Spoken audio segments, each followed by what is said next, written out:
24, tapos naka 24 years ka ron? Oh? Mahigit 24 years. Nag-drive yun. Isang company lang. So kung... Pero meron kang anak na nag-aaral doon. Siya lang ang narinig ko na kaya magpaaral. Malaki ng sweldo mo sa Libre kasi yung bahay namin. Diyan mo no. Sagot ng company. Tapos elementary lang siya.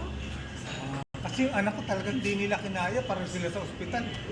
Nurse tsaka radtech, hindi kinaya siya. Philippine school naman. Saan na si Manang Pasing? Oh, ano? Busog ba kayo? Ha? Hindi pa rin?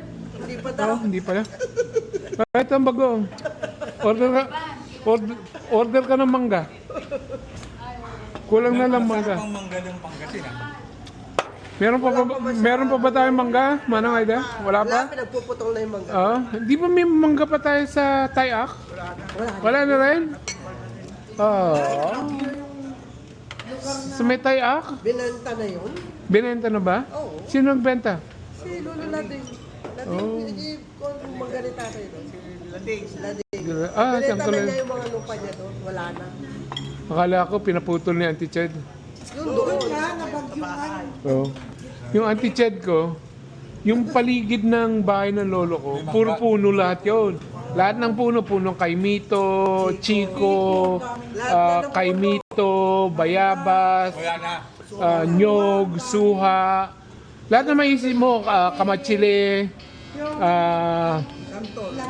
santol. Lahat yung pinagpuputol na ng ano.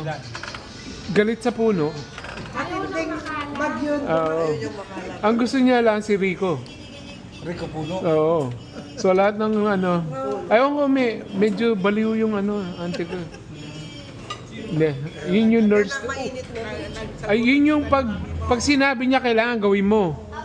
Hitler. Oo. Hindi nakapag-asawa yun. Oo, ano yun eh.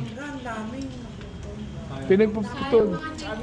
Dapat nga, dinimanda siya ng gobyerno. Bawal yun. Kasi bawal yung pinagpuputol yung puno eh. Dapat sinumbong siya sa polis. Para nakulong. Yung huli, pinapuputol na naman yung mga sasanga.